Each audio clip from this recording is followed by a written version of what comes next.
O purgatório na doutrina católica.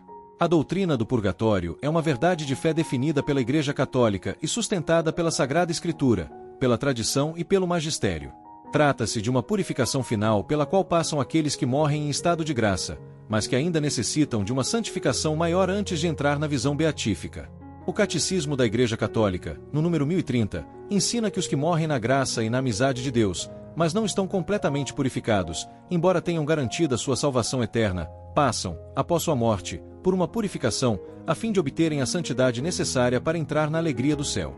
Essa realidade da purificação pós-morte decorre da própria natureza de Deus e da exigência de santidade para estar em sua presença.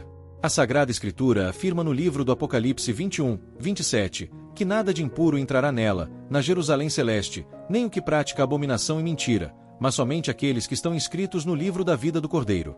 Portanto, se alguém morre em amizade com Deus, mas ainda traz consigo apegos ao pecado ou penas temporais não satisfeitas, precisa passar por um processo de purificação.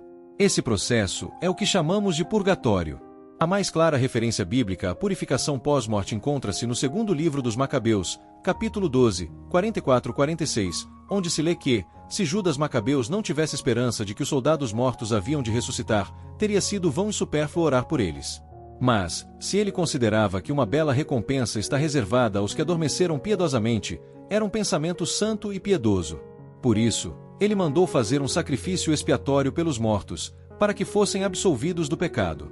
Essa passagem demonstra a crença judaica na eficácia da intercessão pelos falecidos e na possibilidade de sua purificação após a morte.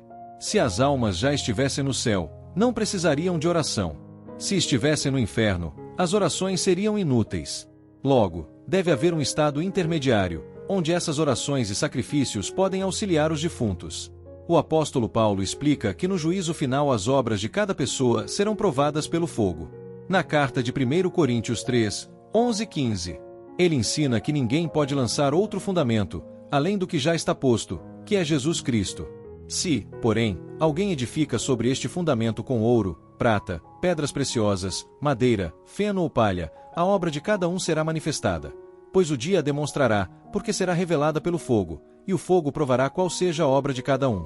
Se a obra que alguém edificou sobre este fundamento permanecer, esse receberá recompensa. Se a obra de alguém se queimar, sofrerá prejuízo, mas ele mesmo será salvo, todavia como pelo fogo. Cristo também sugere que certos pecados podem ser purificados na outra vida. No Evangelho segundo Mateus 12, 32, ele afirma que se alguém disser uma palavra contra o Filho do Homem, ser-lhe-á perdoado, mas se falar contra o Espírito Santo, não lhe será perdoado, nem neste século, nem no futuro. Se não houvesse possibilidade de purificação após a morte, por que Cristo faria essa distinção? Outro ensinamento de Cristo reforça essa ideia.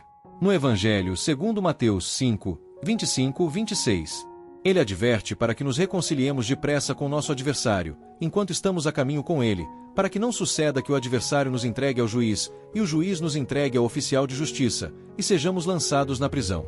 E conclui dizendo que dali não sairemos, enquanto não pagarmos o último centavo. A prisão mencionada por Jesus não pode ser o inferno, pois deste não se sai. Tampouco pode ser o céu, pois nele não há dívida alguma a ser paga. O texto aponta para um estado temporário de purificação antes da entrada no céu. A existência do purgatório decorre da necessidade de conciliar a justiça e a misericórdia divinas. Se alguém morre em graça, mas ainda possui apegos ao pecado, a justiça de Deus exige a purificação dessa alma, pois ele é santo. No entanto, sua misericórdia permite que a alma passe por essa purificação sem ser condenada. Os padres da Igreja confirmam essa crença. Santo Agostinho, no livro Confissões, relata que sua mãe, Santa Mônica, pediu que orassem por ela após sua morte, dizendo: enterrai este corpo em qualquer lugar, que não vos cause preocupação. Somente vos peço que vos lembreis de mim diante do altar do Senhor, onde quer que estejais. São Gregório Magno, em Diálogos, fala do fogo purificador que existe para a remissão de pecados menores. A doutrina do purgatório foi formalmente definida no Concílio de Leão II, reafirmada no Concílio de Florença e explicitada no Concílio de Trento, que declarou: se alguém disser que, depois da morte, não existe um fogo purificador e que as almas nele não são ajudadas pelos sufrágios dos fiéis, seja anátema.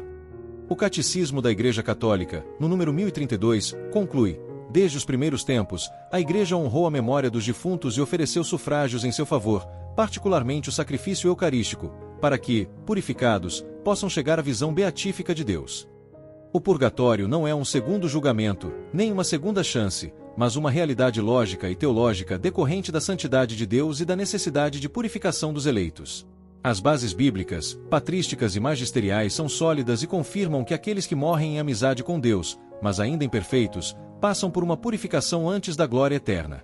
Isso não diminui a eficácia da redenção, mas, ao contrário, manifesta a misericórdia divina, que deseja que todos cheguem ao céu purificados e dignos da visão beatífica. Se este vídeo ajudou você a compreender melhor a doutrina do purgatório, compartilhe com seus amigos e familiares. Inscreva-se no canal e ative as notificações para mais conteúdos sobre a fé católica. Vamos juntos fortalecer nossa caminhada rumo à santidade.